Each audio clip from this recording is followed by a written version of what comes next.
Ya, baik teman-teman, kali ini saya akan menjelaskan mengenai project saya tentang POS sistem yang saya bikin. Yang pertama, project ini saya bikin dengan menggunakan tech stack Bun.js, kemudian memakai TypeScript, kemudian memakai React, dan saya deploy di Vercel dan database-nya tuh di Neon, serta menggunakan database-nya PostgreSQL. Dan untuk stylingnya saya menggunakan Tailwind CSS. Nah, yang pertama masuk bagian dashboard. Untuk dashboard ini, di sini ada kayak informasi mengenai pendapatan hari ini, kemudian omset bulan ini, kemudian katalog produk dan peringatan stok. Ditambah ada grafik yang merupakan penjualan 7 hari terakhir, kemudian ada 5 produk terlaris di sini. Kemudian ada peringatan stok produk menipis ketika stok produk kurang dari 5 atau setelah dia berjumlah 5. Masuk ke fitur selanjutnya yaitu ada pos kasir. Nah, di pos kasir ini itu pihak kasir itu dapat menambahkan barang yang ingin dibeli. Contohnya semisal kita langsung praktek juga sekalian, ada keyboard. Buyer ingin membeli satu keyboard, katakanlah di sini harga 450.000. Di sini menampilkan stok 14. Kemudian bayar pesanan. Kemudian ini bisa merupakan milih metode pembayaran, ada QRIS atau digital. Semisal QRIS digital atau cash. Semisal kita masukkan ke cash saja, masuk ke pembayaran memakai uang pas, lalu klik konfirmasi. Nah, setelah itu dia akan cetak struknya keluar dari mesin print thermal, tapi ini masih belum di konfigurasi untuk ke print thermal. Kita selesai, tadi ada notifikasi di kanan bawah kalau ada pembelian berhasil. Kemudian nanti orderan akan masuk ke riwayat orderan atau riwayat transaksi. Nah, di sini muncul transaksi tadi sejumlah pembelian keyboard. Dan di riwayat transaksi ini dapat melihat total omset hari ini, jumlah transaksi pada hari ini itu ada berapa, dan rata-rata untuk order hari ini. Nah, di sini juga ada batch atau batch G untuk transaksi hari ini itu di tanggal hari ini juga, live update kalender. Di sini juga ada fitur untuk lihat struknya yang tadi kita telah buyer membeli suatu produknya. Kemudian masuk ke halaman kedua yaitu fitur ketiga, ada etalase. Nah, di etalase ini pihak kasir akan mendapatkan informasi mengenai produk apa saja yang ada di etalase. Dan ada semacam kategorinya. Misal kita bisa filter dari sini, semisal kategori keyboard berdasarkan langsung kita nama tujuan namanya, atau kita dapat melihat dari sorting drop down kategori di sebelah kanan ini. Dia ada kategori aksesoris HP, audio dan gaming, kemudian ada charger dan power, kemudian ada komponen dan aksesoris PC. Nah, di sini juga ada SKU, kemudian di sini ada stoknya berapa. Nah, yang hijau ini tuh karena dia lebih dari 5, nanti untuk aplikasi ini ketika dia lebih dari 5, dia akan mendeteksi sebagai berwarna hijau atau masih stok aman istilahnya. Kalau dia sudah menyentuh angka 5, dia akan menjadi kuning atau warning. yang mengartikan kalau itu perlu di restock lagi di produk etalase depan. Oke, lanjut ke kategori. Nah, di sini kategori ini merupakan kalau kita ingin menambahkan suatu produk, kita harus menambahkan ke kategori ini dulu. Misal kalau ada produk baru nih, katakanlah di luar kategori yang ada dari komponen PC atau aksesoris HP atau audio dan gaming atau charger dan power. Nah, itu kita bisa menambahkan produk baru di sini. Contohnya kategori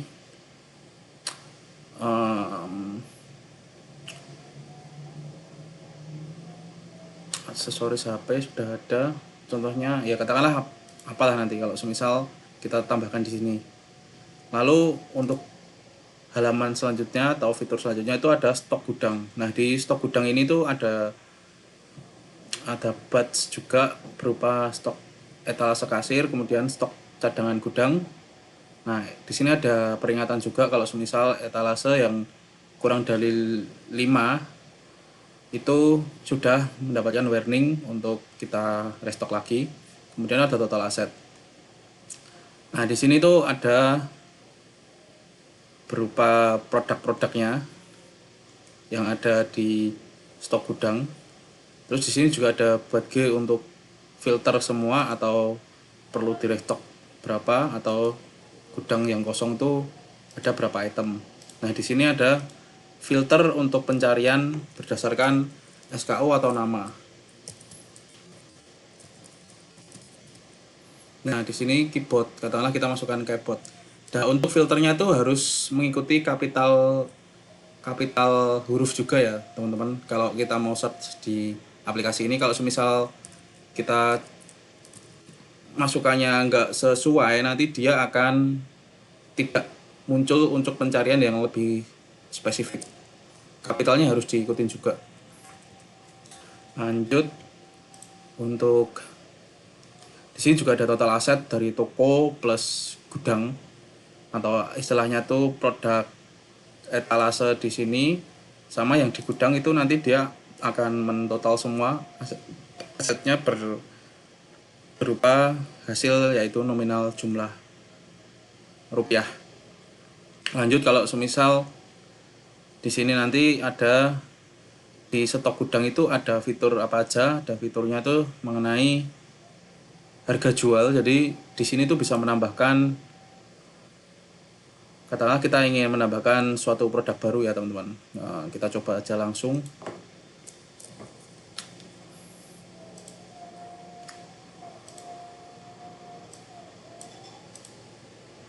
Katakanlah kita ingin menambahkan produk monitor.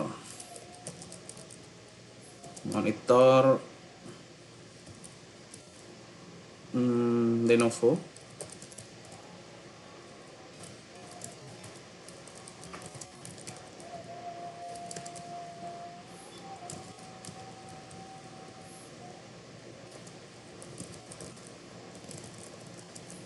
G25 gaming, katakanlah seperti ini dengan harga 2,7.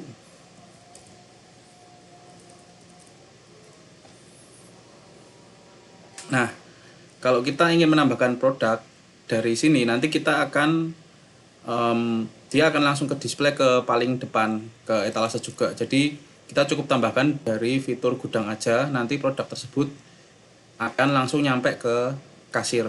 Jadi di kasir itu tidak perlu kita menambahkan apapun. Contohnya kita ingin menambahkan monitor Lenovo G25 gaming. Kita cari dulu gambarnya.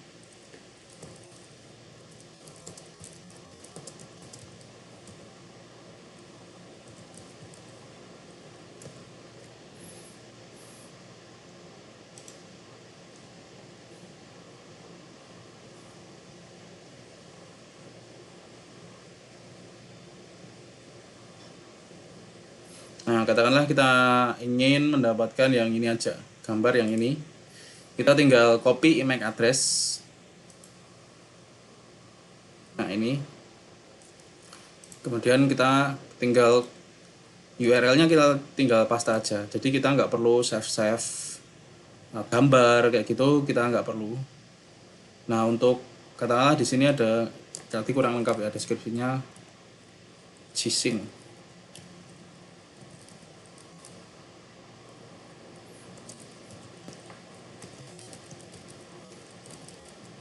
Oke, kayak gini aja.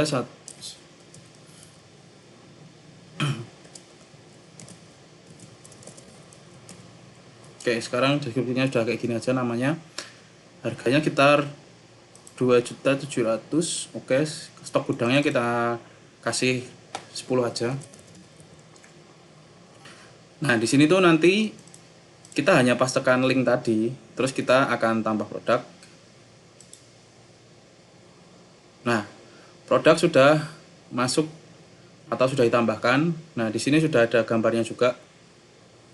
Jadi kita nggak perlu kayak kita harus download gambarnya dulu, terus kita masukkan ke upload dulu. Kita nggak usah sih. Kita dapat langsung dari copy link image address tadi.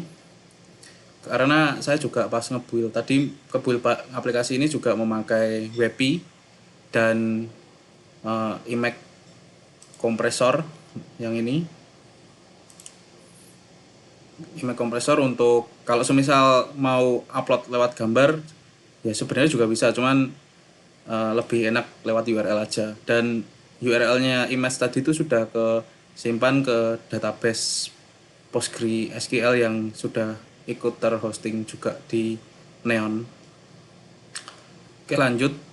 Kalau semisal sudah seperti ini, nanti dia akan masuk ke posnya juga. Nah, di kasir ini. Jadi kita dalam satu pintu ya dari gudang ini itu merupakan akses kita untuk menambahkan produk baru atau menambah unit dari gudang ke etalase itu lewatnya stok gudang ini saja. Nah, nanti di pos ini hanya melayani pembeli, jual beli, dan riwayat transaksi ini harus di backup setiap harinya. Itu kita harus, kalau untuk pihak nanti aja kita akan jelaskan untuk proses bisnisnya sendiri. Oke, lanjut dulu untuk fitur selanjutnya itu ada, kita bisa di sini ada katakanlah ini 5 unit kan. Karena tadi kita set awalnya tuh produknya yang dietalase 5 unit, dan saya udah bilang di awal tadi kalau semisal stok ketika dia sudah menyentuh angka 5 dia akan mengeluarkan warning yaitu untuk merestock produk. Nah, di sini kita bisa klik fiturnya untuk restock etalase. Nah, tadi kan di gudang kan ada 20 kan. Dan sudah ke display yang di toko 5, tapi jadi sisanya itu ada 5 kan. Nah, kalau kita semisal yang diambil dari gudang tuh kita tinggal kasih 5 unit aja. Tadi kan ada 144 ada sekitar 20 unit.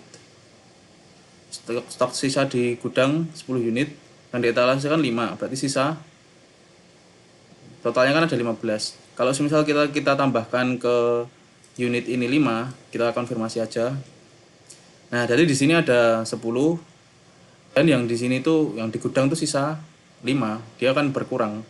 Karena kan yang di gudang sudah dipajang ke etalase ke depan. Jadi stok gudang akhirnya berkurang. Nah, terus lanjut ada apa lagi? Yang di sini tuh ada semisal ada gudang nih. Gudangnya kan ini ada 5 unit kan. Nah, di gudang ini ketika dia tersisa 5 unit, dia harus kita restock ya. Atau ada barang datang nih dari supplier. Terus kita bisa masukkan ke sini, katakanlah beli 10 gitu kan. Dari barang datang 10, kita tinggal masukkan ke sini aja 10. Nah, terus ada pop up-nya. Nah, di gudang tuh ada update baru barang masuk dari gudang sebesar 10 unit tadi. Jadi total ditambah yang stok gudang yang tadi ada 15 unit. Kemudian di sini ada tombol lihat. Nah, di sini ada tombol lihat itu ada stok di etalase ada berapa? Ada 10. Di gudang ada 15 dan harga jual produk di etalase itu sekitar 2,7 juta per 1 unit. Lanjut untuk selanjutnya. Nah, yang di sini itu ada order pasokan supplier. Nah, di order pasokan supplier ini itu ada halaman untuk mengaktifkan atau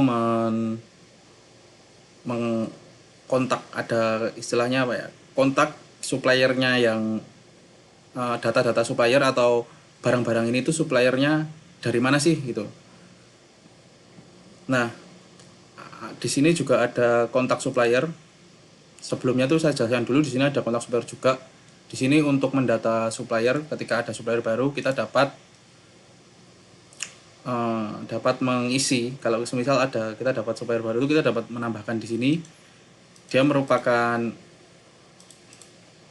inputnya kita masukkan kategori, semisal komponen PC kan tadi kan kita udah nambah monitor juga kan, otomatis monitor kan tadi ada apa, Lenovo kan, kita masukin aja nama perusahaannya PT Lenovo kan. Nah, ini nama salesnya siapa? Adalah Bapak. Nanti nomor WhatsAppnya kita masukin gini aja, alamatnya Hendri.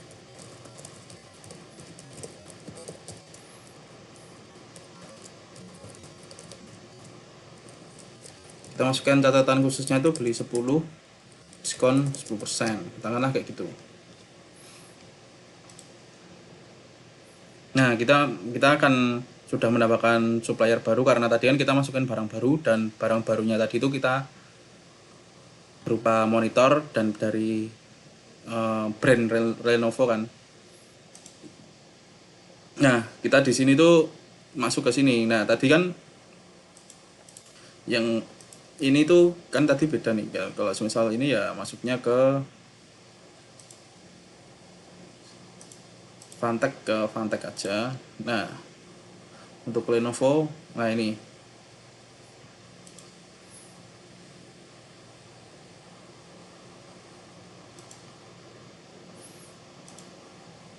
Nah, di sini ada Seal Series, di sini ada MOS Fantech. Oke. Nah, di sini kan ada yang baru kan tadi kan. Kita pilih dulu supplier tujuannya kita di mana. Nah, di sini tuh kayak one way one click service. Jadi istilahnya kalau kita ingin order barang gudang yang tadi itu, katakanlah ini kita edit dulu aja ya, biar mudah untuk menjelaskan.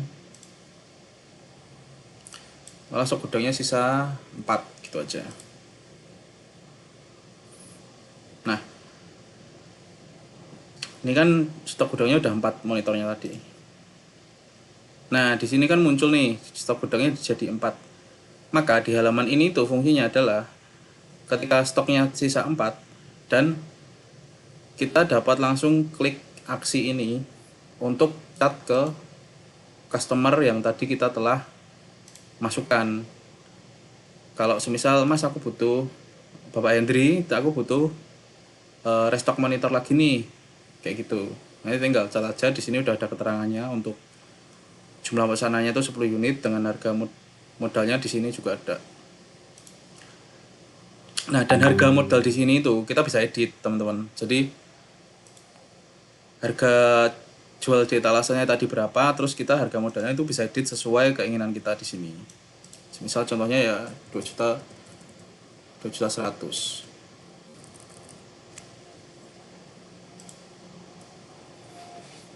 Nah, jadi kayak gitu. Nah, dan di sini untuk tambah kuantitinya tuh ketika kita mau order ke supplier kita, itu kita tinggal tambahkan. Ketika kita ingin menambahkan jadi 10 ya kita nanti auto chatnya bakal sesuai apa yang kita inginkan, 10 monitor atau katakanlah 11 ya jadi 11 monitor gitu-gitu. Oke. Di sini juga ada kayak filter-filter gitu, menipis, yang menipis apa aja, yang kosong apa aja, pokoknya semua produk tadi. Nah, lanjut ke di sini juga ada filter. Sorry tadi lupa juga untuk menjelaskan yang ini. Kemudian ada estimasinya, estimasi rencana restock. Jadi ini ada keseluruhan ketika ingin merestock barang yang dituju semuanya itu kurang lebih ya sekitar katakanlah kalau ya sekitar segini lah, ada estimasi rencana stoknya.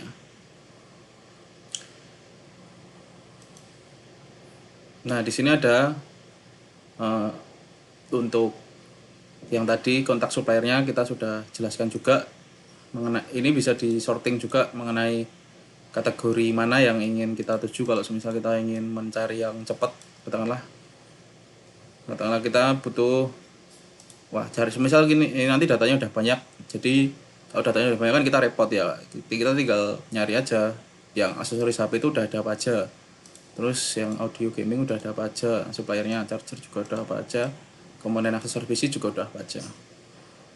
Nah kemudian riwayat transaksi yang tadi udah jelasin. Oke, sekarang saya ingin menjelaskan mengenai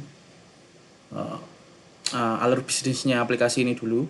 Jadi nanti aplikasi ini tuh saya merancangnya itu ketika untuk ada 3 bagian ya teman-teman. Jadi yang pertama itu ada bagian depan atau kasir, terus kemudian bagian belakang atau staf gudang, kemudian bagian untuk role-nya itu ada bos, ada role-nya untuk admin itu bos. Jadi yang pertama role kasir, yang kedua role gudang, yang ketiga role bos. Nah untuk role-nya yang ingin saya implementasikan ke project saya ini, untuk dashboard, untuk role depan kasir itu nanti di sini juga ada fitur chat lagi, ada fitur chat juga ya untuk komunikasi. Nanti saya akan jelaskan di akhir sekalian aja. Untuk fitur depan, role kasir tadi, saya ingin menempatkan di yang fiturnya yang kebuka untuk role kasir itu adalah ketika pos kasir ini bisa dapat mengakses, yaitu pos kasir, kemudian fiturnya apalagi produk etalase, kemudian riwayat transaksi. Nah untuk kasir itu ada 3 fitur yang bakal bisa diakses oleh role tersebut. Terus kemudian dokumentasinya ada lengkap sih di GitHub saya, nanti akan saya tunjukkan. Lanjut ke role yang gudang. Nah yang gudang itu bisa akses produk etalase, kemudian bisa kategori, kemudian stok gudang. Nah untuk yang gudang itu bisa akses 3 tadi, dan tentunya cat juga sih untuk cat ini. Nah yang kasir juga tadi nanti akan dapat mengakses cat juga ini. Kemudian yang bos itu bisa terbuka semuanya ya, semua fitur itu bisa terbuka semua, karena dia sebagai role admin yang terutama untuk bos itu kan harga modal kayak gitu kan harus disembunyikan ya, ibaratnya itu kayak rahasia perusahaan. Jadi lebih bagus kalau semisal rahasia perusahaan tersebut dipegang oleh bosnya sendiri atau orang yang dipercaya bosnya lah. Jadi karena itu saya membuat aplikasi ini untuk tersendiri. Untuk fitur yang order pasokan supplier ini saya jadikan satu untuk ada harga modalnya juga, serta untuk kontak supplier. Terus lanjut tadi fitur chat. Nah fitur chat ini digunakan untuk apa? Untuk komunikasi antara kasir toko depan dengan tim gudang. Jadi semisal contohnya nih, produk yang hampir habis di etalase itu ada apa aja? Ada steel series, ada power bank, ada speaker bluetooth. Nah ini kok bisa tahu ya, karena kan emang saya udah membuatnya kayak gitu. Jadi dia akan ngambil data dari stok yang depan ini untuk kesambung ke fitur chat ini. Jadi dia akan mendeteksi setiap barang apa aja yang di bawah 5 atau 5 yang harusnya sudah masuk ke stok yang ada di etalase itu bisa masuk ke kategori yang harus di restock kayak gitu teman-teman. Contohnya ini, katakanlah ini kita sebagai role kasir aja ya yang di depan. Kita tinggal komunikasi aja kan, ketika orang kan udah aja job desk-nya sendiri-sendiri. Ada orang depan lah, orang depan itu kasir atau toko. Nah kita tinggal bilang aja, tinggal kita klik yang perlu di restock apa, terus tinggal kayak gini aja. Nah tolong pindahkan steel series mousepad dari gudang ke etalase ke toko depan ya, kayak gitu. Nah dia akan kemudian ini untuk POV staff gudangnya, dia akan menerima chat dari toko depan. Nah bentuknya kayak gini tadi kan. Nah tinggal kita pihak gudang kan udah baca, terus dia ingin balas nih. Kalau katakanlah dia udah nge-stok kan, udah nge-restock, oke. Kalau enggak kita balas manual aja, oke. Nah katakanlah kayak gitu kan. Atau enggak kita balas ketika dia udah nge-restock, dia tinggal konfirmasi lewat chat juga nih.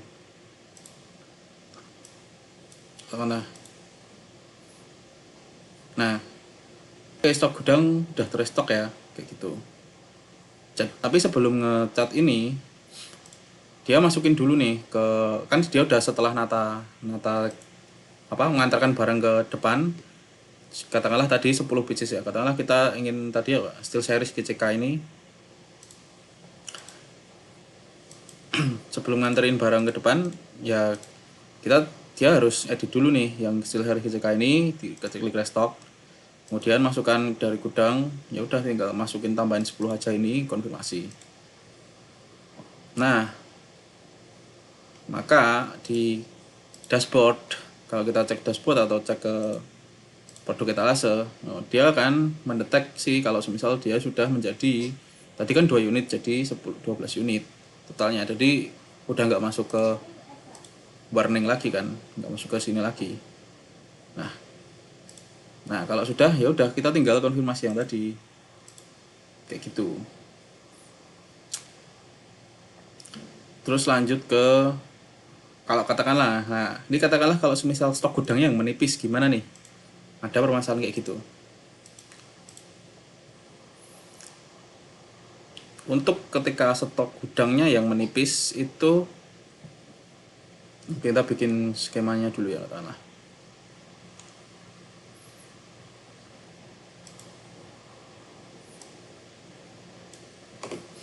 Nah stok gudangnya sisa 2 nih. Nah untuk stok gudangnya sisa 2, ini kita tinggal dari staff gudangnya, kita tinggal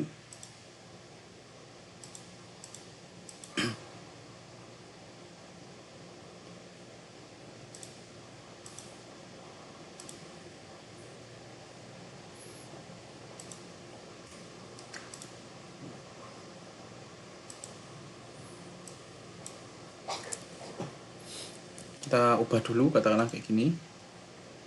Nah kita stok etalase sisa 5 dan stok gudang tuh sisa 2. Nah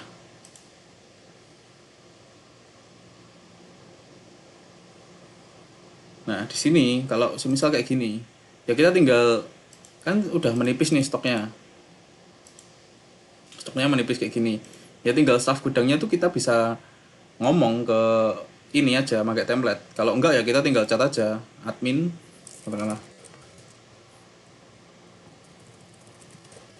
min stock steel series gudang menipis. Kita bisa cat seperti ini atau kita pakai template yang dari sini aja. Nah karena tadi kan kita sudah membagi 3 role, dan yang admin ini kan dipegang oleh bosnya kan, untuk segera kontak supplier agar supplier dapat mengirimkan produk secara cepat. Nah itu kan kuasa bosnya ya, jadi admin juga bisa membaca percakapan ini. dari staf gudang agar langsung kontak ke supplier agar langsung di restock lagi barangnya. Nah, begitu teman-teman mengenai aplikasi POS system yang saya bikin ini. Nah, untuk alur itu merupakan tadi aku menjelaskan mengenai alur bisnisnya juga dan fitur-fiturnya apa dan fungsinya apa terkait aplikasi ini. Dan untuk text tag-nya aku kan di sini pakai Boon, terus ada TypeScript, terus React, pakai React juga. Terus untuk front end-nya pakai React, kemudian stylingnya aku pakai Tailwind. Untuk Boon.js-nya untuk backend-nya aku pakai Boon.js dan TypeScript. Kemudian ada Prisma ORM juga. Kemudian untuk mengamankan dari SQL injection. Kemudian untuk database-nya aku pakai PostgreSQL. Nah, di sini tuh dan aku pakai apa lagi ya? Lumayan di project ini lumayan sih. Contohnya kayak di sini. Nah, ini untuk catnya kan aku di sini bikin kayak semisal bubble kayak gini. Itu di sini. Kemudian ini untuk notification setelah kita tadi yang ketika kita nambah stok terus ada pop up di sini notifikasi kecil itu, ini makanya di toas ini. Ini untuk header, layout, sidebar. Kemudian ini untuk all context yang di ini. Kemudian untuk ada di sini kategori, dashboard dan lain-lain. Nah, untuk backend-nya tuh ada di sini. Dan ini untuk komunikasi front end-nya ada di sini. Dan ini untuk image kompresor tadi yang aku bilang ketika filenya tuh lebih besar atau dia akan auto kompres ke kecil. Dan tadi untuk URL-nya, apakah URL-nya nanti akan tersimpan di database? Ya, URL-nya pasti bakal tersimpan di database. Nah, kalau yang ini itu gambarnya yang powerbank tadi aku pas ngebuild awalan itu mencoba untuk enaknya dibikin URL aja atau upload gambar lah. Yang pertama tuh saya nyoba pakai upload gambar dulu aja. Ternyata lebih enak pakai link URL langsung. Nah, dan kemarin tuh kan aku ini text tag-nya pakai Boon.js dan Boon.js ya. Dan kemarin tuh ada kendala ketika aku mau ngedeploy, dan ketika pas ada kendalanya itu tuh berupa error ya, kayak semacam error 500. Nah, yang ini. Jadi itu kemarin ada error 500 kayak gini. Dan pas ketika aku deploy di Vercel, karena kan aku nyari yang gratisan ya, jadi makanya aku inginnya dia deploynya tetap di Vercel aja. Makanya aku lebih prefer di situ karena gratisan dan mudah di maintenance juga, nggak usah setiap bulan nggak usah ganti kayak gitu. Nah, ketika waktu aku deploy di Vercel, dia tuh ngedetek kayak gini, dan aku tanya-tanya ke AI untuk referensi gimana cara fixnya ini, dan dia tuh ngasih tahu ke saya kalau di Elisa itu buat khusus istilahnya kayak dia nggak cocok sih untuk ke deploy ke Vercel. Dan akhirnya untuk AI-nya itu disarankan untuk istilahnya kamu flase dengan menginstal Node.js runtime ini, dan akhirnya bisa ke deploy di Vercel. Jadi caranya untuk ketika mendapatkan error di sini tuh dia harus menginstal Node.js runtime ini di sini ya, di project kita. Nah ini, misal ini, maka Vercel akan mendetek kalau semisal dia itu masih satu ekosistem. Makanya Vercel nggak error sama sekali ketika dia udah mendetek kalau semisal dia menggunakan Node.js, karena Vercel itu kan menggunakan Node.js kan, dan tidak menggunakan modul atau API bawaan sehingga Vercel langsung crash. Nah kemarin aku mendalami ini dan solusinya ya aku memakai kamuflase ini, yang caranya yang aku temuin di AI. Nah kemudian untuk apalagi yang ada di project saya ini, nah ini untuk komunikasi tadi udah backend, ini komunikasi backend. Kemudian di sini ada Prismanya, ada sheet ini untuk ya tentunya untuk dummy data. Ya di sini aku membuat fitur sync from cloud atau sync to cloud. Jadi kalau kadang kan aku ya kalau production kan dari lokal, jadi katakanlah aku pengen fetch data dari cloud ke lokal. Nah aku makanya komen ini. Kalau semisal sebaliknya, kalau semisal aku pas ngecoba dari cloud dari lokal ke cloud, nah sebaliknya aku pakai data ini untuk migrasi ke database yang ada di cloud. Siapa lagi ya, sudah sih, sudah semua ini. Nah jadi itu project ini tuh agak unik juga. Untuk menjalankannya aku tetap memakai bun, komennya tuh tetap bun, nggak npm kan. Kalau Node.js kan biasanya npm, run dev, npm. Nah aku tuh di sini tetap memakai bun karena ini kedeteksinya ya bun ya gitulah, bukan npm.